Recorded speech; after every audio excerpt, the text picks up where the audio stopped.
Hello everyone, welcome back to my channel. क्या आपने हाल ही में अभी बीएससी एग्रीकल्चर कंप्लीट करा है और आप सोच रहे हैं व्हाट टू डू नेक्स्ट, आगे आप क्या करें? क्या आप किसी प्राइवेट जॉब को लें या फिर एमएससी करें या फिर बाहर पढ़ाई करने अब्रॉड स्टडीज़ के लिए जाए या फिर गवर्नमेंट एग्जाम्स की प्रिपरेशन करें? आज हम इस वीडियो में पूरी तरह से बात करेंगे इन सभी अपॉर्चुनिटीज़ के बारे में और आपके लिए क्या बेहतर हो सकती है। तो वीडियो को अंत तक ज़रूर देखें और चैनल को लाइक और सब्सक्राइब करें। आज के हमारे इस वीडियो में हम कवर करेंगे इन सभी ऑप्शंस को, इनके बारे में क्या क्या आगे अपॉर्चुनिटीज़ मिलेंगी, क्या सैलरी एक्सपेक्टेशंस होती है और क्या सबसे बेहतर आपके लिए हो सकता है। तो अगर सबसे पहले हम ऑप्शन 1 की बात करें तो गेटिंग अ जॉब, मतलब किसी भी प्राइवेट सीड फर्म या पेस्टिसाइड फर्म या फर्टिलाइज़र फर्म में जॉब लेने की बात करें तो काफ़ी सारी जॉब्स मार्केट के अंदर अवेलेबल होती हैं। जैसे कि एग्री बेस्ड जो कंपनीज़ हैं, जनरली फर्टिलाइज़र, सीड्स और पेस्टिसाइड्स, इनके अंदर ज़्यादातर jobs sales officer, market development officer या बिजनेस डेवलपमेंट ऑफिसर की होती हैं। इन जॉब की स्टार्टिंग सैलरी अगर आप काउंट करें तो 3 से 6 लाख के बीच में होती है और मिनिमम इट्स लाइक 3 लाख तक ही होती है, क्योंकि आप फ्रेशर होते हैं उस टाइम पे, आपको ज़्यादा एक्सपीरियंस नहीं होता है। तो इसके अंदर फिक्स सैलरी अगर आप देखें तो जैसे कि अगर बायर जैसी कंपनी है, यहाँ पे आप एमडी या एमडीओ के रूप में जाते हैं, जब पहली बार ज्वाइन होते हैं तो आपके पास तो कोई एक्सपीरियंस होता नहीं है। उस टाइम पे ये लोग अराउंड, जैसे कुछ जॉब मार्केट का भी रिसेंट सिनेरियो देखे तो 18,000 फिक्स्ड प्लस 7,000 वेरिएबल करके जो टीएडीए वो लोग प्रोवाइड करते हैं, वैसे उसी रेंज में सैलरी होती है जनरली। बट जैसे ही आपको एक्सपीरियंस होते जाता है 1 साल 2 साल, तो उसके बाद ग्रेजुअली इसके अंदर आपको काफ़ी अच्छे पैकेजेस मिलने की संभावनाएं रहती हैं। किसी भी फर्टिलाइज़र, सीड बेस्ड और पेस्टिसाइड बेस्ड फर्म के अंदर जॉब आपको इजीली मिल जाती है as an fresher in the role of sales officer और एमडीओ और मार्केट डेवलपमेंट। इस कंपनीज के अलावा दूसरा सेक्टर जो इमीडिएट जॉब जो आपको बीएससी एग्रीकल्चर के बाद प्रोवाइड कर सकता है, वो एक बैंकिंग और फाइनेंस सेक्टर है। और बैंकिंग में जैसे काफ़ी एग्ज़ाम्स भी होती हैं, वैसे गवर्नमेंट एग्ज़ाम्स, बट कुछ प्राइवेट बैंक्स भी रिलेशनशिप ऑफिसर हायर करती हैं। यूजुअली अभी का क्राइटेरिया उन्होंने मास्टर्स के लिए कर दिया है, बट कुछ बैंक्स भी अलाउ करती हैं अभी भी बैचलर्स के बाद भी वो स्टूडेंट्स को लेती हैं थ्रू डायरेक्ट कैंपस प्लेसमेंट, और या तो फिर किसी इमीडिएट कॉन्टैक्ट के बेस में या उनकी वैकेंसी के बेस पे आपके अंदर कितनी कैपेबिलिटी है अगर आप वो प्रूव करते हो तो वो लोग अलाउ करती हैं। वो बैचलर्स इन एग्रीकल्चर के स्टूडेंट्स को भी एज एन रिलेशनशिप ऑफिसर लेती हैं, जो फार्मर्स को लोन प्रोवाइड करने में और इन सब चीज़ों के लिए जो एग्रीकल्चर बेस्ड लोन होती है उसके उस सेक्टर के लिए स्पेसिफिकली वो हायर करते हैं एग्रीकल्चर स्टूडेंट्स को। ये तो हमने बात करी जो इमीडिएट, यानी कि बिना किसी एक्सपीरियंस के, बिना किसी प्रिपरेशन के जो प्राइवेट सेक्टर के अंदर हम जॉब लेते हैं एग्रीकल्चर करने के बाद, उसके बारे में।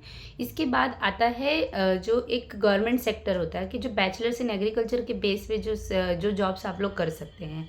तो नाबार्ड है, आईबीपीएस ईएफओ है, आईबीपीएस की एग्ज़ाम्स आती हैं, जिसमें से फिर नाबार्ड के जो ऑफिसर्स की एग्ज़ाम आती है। इसके अलावा इफ़को, क्रिफ़को भी हायर करती है। काफ़ी सारी ऐसी फर्टिलाइज़र कंपनीज जो सेमी गवर्नमेंट कंपनीज़ हैं, वो लोग भी स्टूडेंट्स को लेती हैं। बट इनका एक ऑल इंडिया एग्ज़ाम्स होता है और इसके लिए आपको प्रिपरेशन करनी पड़ती है। तो ये गवर्नमेंट सेक्टर के अंदर भी हमारे पास काफ़ी ऑप्शंस अवेलेबल हैं। अब आप इसके अलावा अगर मास्टर्स परस्यू करते हैं तो masters in agri business management अगर आप करते हैं तो इमीडिएटली भी आपको जॉब, जो सप्लाई चेन मैनेजमेंट है, फिर एग्री बिजनेस मैनेजमेंट की कुछ फॉर्म्स होती हैं।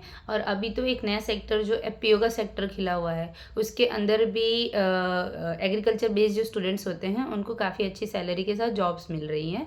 और जितना ज़्यादा एफपीओ का डेवलपमेंट होता है, एज एन सीईओ के बेस पे वो लोग लेते हैं एग्रीकल्चर स्टूडेंट्स को और आगे उनको फिर प्रमोट भी करते हैं। और ये सारी डायरेक्टली गवर्नमेंट सेक्टर्स के साथ जुड़ी कुछ ऑप्शंस हैं जो आप बीएससी एग्रीकल्चर के बाद कर सकते करते हैं। किन लोगों को प्राइवेट सेक्टर के इन जॉब्स में जाना चाहिए, क्या फिर who should choose this kind of jobs?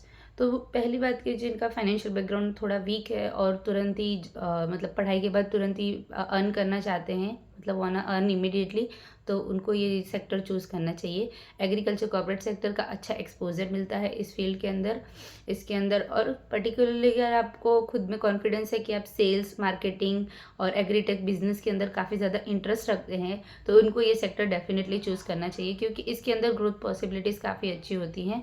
Rather than pursuing MSc, आप इसमें जा सकते हैं। तो जैसा ही आपका एक्सपीरियंस इंक्रीज़ होगा, वैसे ही आपका पे स्केल भी इंक्रीज़ होगा और आपको अलग अलग जगहों का एक्सपोजर भी मिलेगा, क्रॉप डाइवर्सिटी देखने को मिलेगी और नए लोगों से मिलने का भी एक्सपोजर मिलता है। तो आई गेस एमएससी के बाद भी अगर आप प्राइवेट सेक्टर में जॉब स्टार्ट कर रहे हैं तो आप उसी सेम लेवल से ही स्टार्ट कर दें, क्योंकि इनिशियल लेवल जो होता है वो बिगिनर लेवल होता है। तो उस टाइम पे आपके पास कोई एक्सपीरियंस नहीं होता, तो पे स्केल का पे रेंज है वो इसी बेस पे ही स्टार्ट होता है। तो जितना आपका एक्सपीरियंस ज़्यादा हो, अगर आप देख रहे हैं कि आपको किसी गवर्नमेंट सेक्टर में या फिर आरएनडी में नहीं जाना है, तो यू शुड चूज़ कि आप बीएससी एग्रीकल्चर के बाद ही जॉब के ऑप्शंस देख लें, ताकि आपका एक्सपीरियंस इंक्रीज़ होगा तो आपका पैकेज इंक्रीज़ हो जाएगा। बाकी एमएससी करने के बाद भी अगर आप जाएंगे तो आपको एक इसी चीज़ में फ़ायदा होता है, एक लेटर स्टेजेस के बाद आके जब प्रमोशन होती है ऐसी प्राइवेट कंपनीज़ में, तो उसके अंदर आपको इसका बेनिफिट मिलता है एमएससी का, कि आपको शायद किसी पोजीशन पे दे वो लोग, सीनियर पोजीशन पे, बट वो बहुत लेटर स्टेजेस पे आपको मिलता है। तब तक आपके पास ऑप्शंस भी होते हैं कि आप डिस्टेंस से कोई और एमबीए कोर्स या फिर डिस्टेंस के मास्टर्स के कुछ स्पेशलाइजेशन कोर्सेज करके अपनी डिग्री में बढ़ोतरी कर सकते हैं और आपको वो ज़्यादा बेनिफिट दे सकता है। तो इफ़ यू वांना अर्न इमीडिएटली और आपको मतलब मन से मक्कम है कि आपको सिर्फ प्राइवेट सेक्टर के अंदर ही अपना करियर बनाना है, तो then you should choose this. अगर हम देखें कि अब आपने तो सोच लिया कि अब आपको ये जॉब करनी ही है, प्राइवेट जॉब करनी है, लेकिन आप कहाँ पे आपको ये जॉब्स मिलेंगी, ये भी एक बहुत महत्वपूर्ण चीज़ होती है।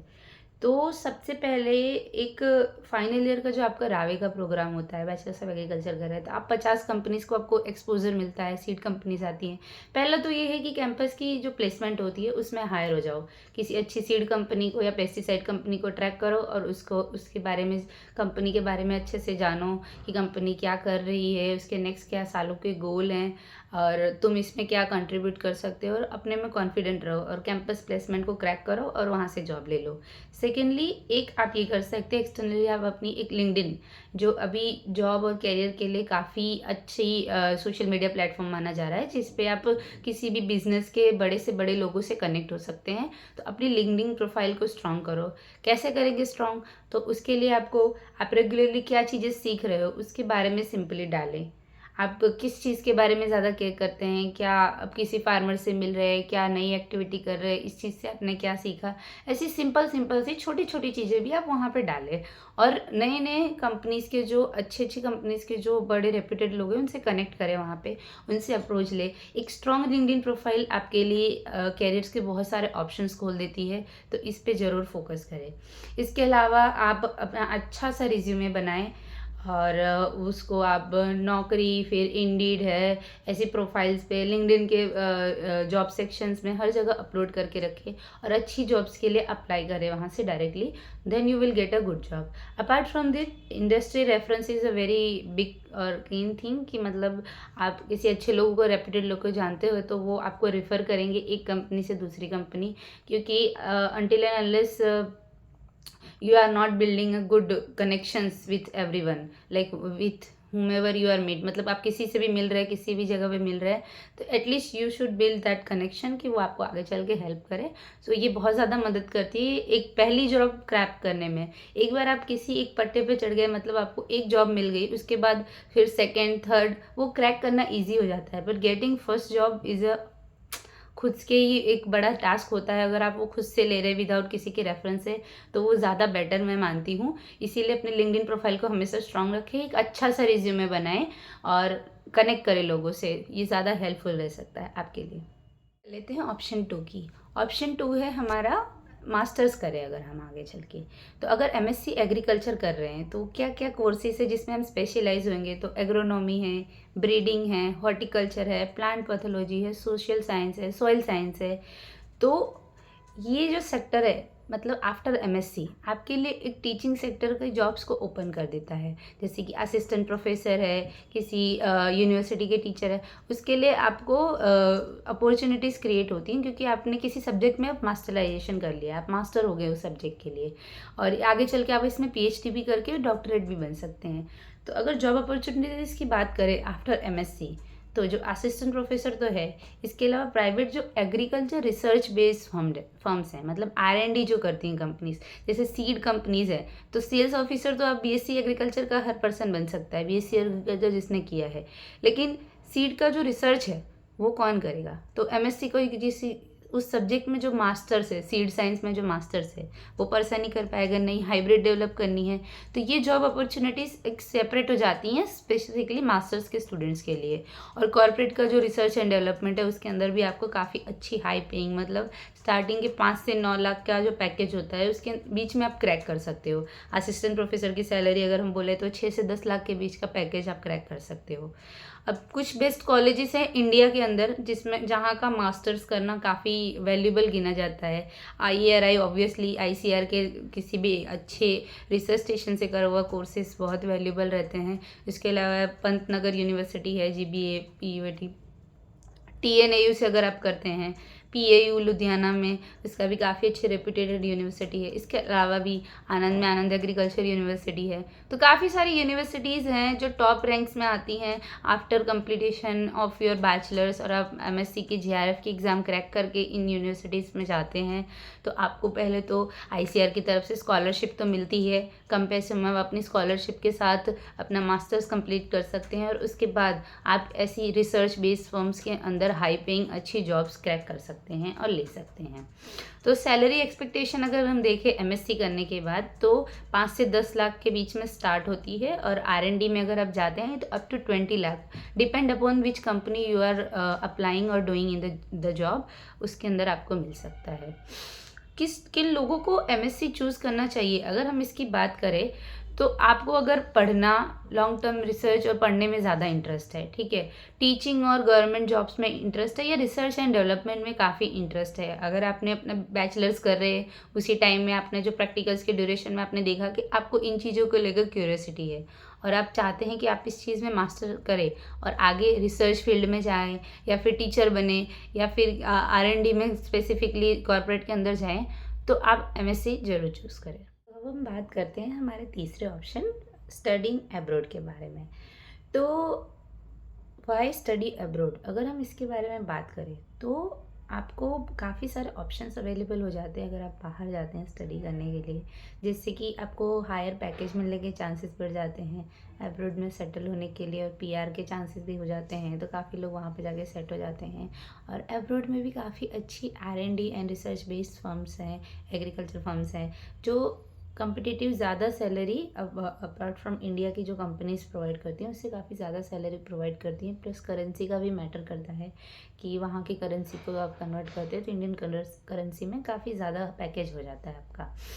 तो वहाँ पे बाहर अगर आप जा रहे हो तो स्पेसिफाइड कुछ कोर्सेज हैं जिनको आप करेंगे तो आपको ज़्यादा बेनिफिट रहेगा, जैसे कि मास्टर्स इन बिजनेस मैनेजमेंट जो है, एग्री इकोनॉमिक्स है, इसके अंदर बाकी प्लांट ब्रीडिंग या सीड साइंस या क्रॉप साइंस, ये काफ़ी डिमांडिंग कोर्सेज हैं जो अब्रॉड के अंदर ज़्यादातर स्टूडेंट्स करते हैं और वो काफ़ी अच्छी हाई पेइंग जॉब्स में अल्टीमेटली इन कोर्सेज की वजह से लैंड करते हैं। काफ़ी अच्छी कंपनीज़ हैं बाहर की जो FMCG सेक्टर की कंपनीज़ हैं कि जिनका खुद का रिसर्च बेस्ड फार्म होता है, वहाँ पे एग्रीकल्चर स्टूडेंट्स को हायर करते हैं। तो कुछ कंट्रीज़ की अगर हम बात करें तो टॉप पे आती हैं एट दिस पॉइंट ऑस्ट्रेलिया है, न्यूजीलैंड है, USA है। कनाडा में अभी लोगों को रिकमेंड नहीं करूँगी क्योंकि रिसेंटली जो भी कॉन्फ्लिक्ट्स हुए हैं तो उसकी वजह से काफ़ी स्टूडेंट्स का नेगेटिव फीडबैक रहा है और वहाँ का जॉब मार्केट भी करंटली सैचुरेटेड हो गया है। तो मैं रिक्वेस्ट करूँगी कि नई अपॉर्चुनिटीज़ एक्सप्लोर करें। एक जर्मनी काफ़ी अच्छा ऑप्शन है स्टूडेंट्स के लिए, जहाँ पे वहाँ की पब्लिक यूनिवर्सिटीज़ में आपको विदाउट मतलब ज़ीरो फीस के साथ आप वहाँ पे स्टडी कर सकते हैं विद स्कॉलरशिप। तो इसके लिए मैंने एक सेपरेट वीडियो बनाया है, वो मैं मेरे चैनल पे अपलोड करूँगी, आप उसको भी अच्छे से देखें कि आप बाहर की कंट्रीज़ में स्कॉलरशिप्स के साथ कैसे ही कम फीस में स्टडी कर सकते हैं। तो अगर आप अब्रॉड जाते हैं तो काफ़ी सारी अपॉर्चुनिटीज़ आपको मिल जाएगी, अफोर्डेबल फ़ीस के साथ स्कॉलरशिप्स भी मिलेंगी काफ़ी सारी, जिसमें इंडियन गवर्नमेंट की भी कुछ स्कॉलरशिप होती है और जिस यूनिवर्सिटी में आप पढ़ने जा रहे हैं उनकी स्कॉलरशिप होती है और वो कंट्री जहाँ पे आप पढ़ने जा रहे हैं वो भी स्टूडेंट्स को मतलब अब्रॉड के स्टूडेंट्स को भी काफ़ी अच्छी स्कॉलरशिप्स प्रोवाइड करती है। आपको अब्रॉड में जाने से एक ग्लोबल करियर मिलता है, आपको बाहर की फर्म्स का एक्सपीरियंस मिलता है, वो किस चीज़ में काम कर रही हैं और वहाँ पे सेटल होने के लिए भी आपको ऑप्शंस मिल जाते हैं। तो इसके लिए सबसे पहले बेसिक रिक्वायरमेंट आपकी होती है कि आपको आईएलटीएस की एग्ज़ाम या जीआरई या जीमैट देना पड़ता है। अगर आप बिज़नेस मैनेजमेंट के कोर्सेज़ में जा रहे हैं तो जीमैट नेसेसरी होता है, बट वो डिपेंड करता है आप कौन सी यूनिवर्सिटी चूज़ कर रहे हैं और कौन सी कंट्री चूज़ कर रहे हैं। उसके अलावा काफ़ी सारी स्कॉलरशिप जैसे डैट स्कॉलरशिप है, कॉमनवेल्थ स्कॉलरशिप्स हैं, और काफ़ी स्टेट गवर्नमेंट जिस स्टेट से आप बिलोंग करते हैं वो भी अब्रॉड स्टडी करने के लिए स्कॉलरशिप देती हैं। जैसे राजस्थान गवर्नमेंट उनके स्टूडेंट्स को, वहाँ के जो स्टूडेंट्स हैं तो उनको बाहर पढ़ने के लिए काफ़ी अच्छी स्कॉलरशिप्स प्रोवाइड करती है। इनकी कुछ टर्म्स एंड कंडीशंस होती हैं, तो हम हमारी नेक्स्ट वीडियो में इसके बारे में भी बात करेंगे। तो if you are planning to go abroad तो आपको बहुत सारी अपॉर्चुनिटीज़ अवेलेबल हैं, बट किस कंट्री में जा रहे हैं उसके बारे में प्रॉपर रिसर्च करके जाए। ज़्यादातर एक ये सलाह रहेगी कि किसी स्टूडेंट, लिंक्डइन पे आप सर्च करें कि जो यूनिवर्सिटी आप टारगेट कर रहे हैं वहाँ के किसी स्टूडेंट जो इंडियन स्टूडेंट हो उससे कनेक्ट हो, और उनसे आप उन चीज़ों के बारे में जानकारी लें कि वहाँ का क्या स्टडी है, क्या माहौल है, क्या जॉब का सिनेरियो चल रहा है, कितने में कैंपस प्लेसमेंट्स का क्या सीन है। इन सब चीज़ों के बारे में अच्छे से जानकारी लें, उसके बाद ही आप ऐसी कॉलेजेस में अप्लाई करें और अब्रॉड पढ़ने के लिए। अगर हम ऑप्शन 4 के बारे में बात करें तो prepare for any government exams. तो गवर्नमेंट एग्ज़ाम्स तो काफ़ी समय समय के ड्यूरेशन में ही आती हैं, तो इसके प्रिपरेशन तो मैं बोलती हूँ कि हर एग्ज़ाम, या आप एमएससी भी कर रहे हैं या बीएससी बैचलर्स के बाद भी जॉब कर रहे हैं, तो सबको करनी चाहिए अगर आपको इंटरेस्ट है उस चीज़ में तो भी। ठीक है, तो क्या क्या अपॉर्चुनिटीज़ हैं गवर्नमेंट एग्ज़ाम्स के, किन एग्ज़ाम्स को हम दे सकते हैं। तो पहले तो आईसीआर जेआरएफ है, इसके साथ साथ आप मास्टर्स की भी अपॉर्चुनिटी आपको मिल जाती है, जिसमें आपको फेलोशिप का जो 12 से 15 हज़ार पर मंथ, अभी तो शायद 18 हज़ार पर मंथ ऐसा कुछ स्टूडेंट्स को मिलता है जो मास्टर्स के साथ कर सकते हैं। इसके अलावा आईबीपीएस एएफओ की एग्ज़ाम है, वो आप दे सकते हैं। इसके अंदर जॉब सिक्योरिटीज़ होती हैं, प्रमोशन होता है, हर गवर्नमेंट जॉब के अंदर तो वैसे जॉब सिक्योरिटी होती ही है। तो बैंकिंग सेक्टर की स्पेसिफिकली ये जॉब है आईबीपीएस एएफओ, जिसके अंदर आपको 6 से 10 लाख का पैकेज मिल जाता है। इसके अलावा नाबार्ड की कुछ जॉब है grade A and grade B officer की, इसका पैकेज काफ़ी बढ़िया होता है, और जो सिटी का मेन जो किसी भी स्टेट का जो मेन सिटी होता है उसके अंदर इसकी ऑफिस होती है, तो इन फील्ड इसकी जॉब नहीं होती है। तो ये काफ़ी नाबार्ड के ऑप्शंस काफ़ी बढ़िया हैं, मतलब 12 से 15 लाख के बीच में इसका पैकेज होता है, जो काफ़ी अच्छा पैकेज है कंपेटिटिवली जो भी एग्रीकल्चर की फर्म्स प्रोवाइड करती हैं इनिशियल लेवल पे किसी भी फ्रेशर स्टूडेंट को। इसके अलावा फर्टिलाइज़र, सीड और पेस्टिसाइड कंपनी जो गवर्नमेंट एंटरप्राइज की है, जैसे कि इफ़को, एफसीएल, एनएफएल, सीसीएल, तो इनकी सैलरी जो स्टार्ट होती है, तो जनरली वो लोग एज एन ट्रेनी हायर करते हैं बैचलर्स के स्टूडेंट्स को, तो उसके बाद 7 से 12 लाख के बीच में इनका सैलरी रेंज होता है। वो भी काफ़ी अच्छा रहता है, इंसेंटिव्स भी मिलते हैं ऐसी कंपनीज़ के अंदर जो पेस्टिसाइड या फर्टिलाइज़र बेस्ड कंपनीज़ हैं। तो you need to just prepare for these exams by studying all your agriculture basic, clearing those agriculture things by your notes, and you can take help from अड्डा जैसे जो course की channels हैं। उसके अलावा बाईजूस है, अन अकेडमीज़ पे भी आजकल एग्रीकल्चर कोर्सेज़ की प्रिपरेशन शुरू हो गई है, तो इसमें करना चाहिए। और आपके अंदर अगर पेशेंस है काफ़ी अच्छे से, और आप कॉम्पिटिशन्स को एक्सेप्ट करते हैं, क्योंकि जो ऐसी गवर्नमेंट जॉब्स होती हैं इसके अंदर काफ़ी ज़्यादा कंपटीशन होता है, क्योंकि ऑल ओवर इंडिया के बच्चे अप्लाई करते हैं। बेटर ये रहे कि आप किसी स्टेट गवर्नमेंट की भी काफ़ी सारी एग्ज़ाम्स होती हैं, जैसे कि एग्रीकल्चर ऑफिसर की एग्ज़ाम होती है, एडीओ की होती है, सीड ऑफिसर की होती है, फिर ऐसे ही फूड सेफ्टी की भी होती है, तो इन सब में भी आप अप्लाई कर सकते हैं। इनका भी काफ़ी अच्छा, लाइक इनिशियली 6 लाख से 8 लाख के बीच में इनका भी पे स्केल अकॉर्डिंगली क्लास 1 क्लास 2 किस कौन सी एग्ज़ाम है उस पर डिपेंड करता है, बट इसमें भी आपको काफ़ी अच्छा पैकेज मिल जाता है। तो ऑल ओवर इंडिया की जो गवर्नमेंट जॉब्स को अगर आप टारगेट करते हैं तो वहाँ पे ज़्यादा कंपटीशन होता है, और स्टेट में उसी ग्रेजुअली कम हो जाता है किसी पर्टिकुलर स्टेट की एग्ज़ाम्स को आप टारगेट करते हैं। तो अगर आपके पास काफ़ी अच्छा समय है और आपका फाइनेंशियल बैकग्राउंड बहुत अच्छा है, और या तो आपने मन में से ये सोच लिया कि करनी गवर्नमेंट जॉब ही है, तो आप फिर इस चीज़ को चूज़ कर सकते हैं और प्रिपेयर कर सकते हैं, क्योंकि और during the time of preparation patience काफ़ी इम्पोर्टेंट है। तभी आप इन चीज़ों को क्रैक कर पाते हैं। और अपने पे सेल्फ कॉन्फिडेंस बहुत अच्छे से रखना है, छोड़ना नहीं है, क्योंकि फिर बहुत ज़्यादा ही बच्चे फिर इससे डीमोटिवेट हो जाते हैं और फिर बीच में छोड़ देते हैं। ना फिर वो प्राइवेट जॉब अच्छे से कर पाते हैं, ना वो मास्टर्स कर पाते हैं, और ना ही गवर्नमेंट के लिए प्रिपेयर कर पाते हैं अच्छे से। तो मन से मक्कम रहें और अच्छे से एग्ज़ाम दें गवर्नमेंट के लिए, अगर आप प्रिपेयर करना चाहते हैं तो। समराइज वे में अगर बात करें तो if you need a quick job, do get a private job. If you want to specialize in any field, then do the MSc. If you want job security, then prepare for any government exams. And if you want a global career in your field, then go for study abroad. आप इसमें से क्या choose करेंगे वो comment करके मुझे नीचे बताएं। Thank you. चैनल को लाइक और सब्सक्राइब करें।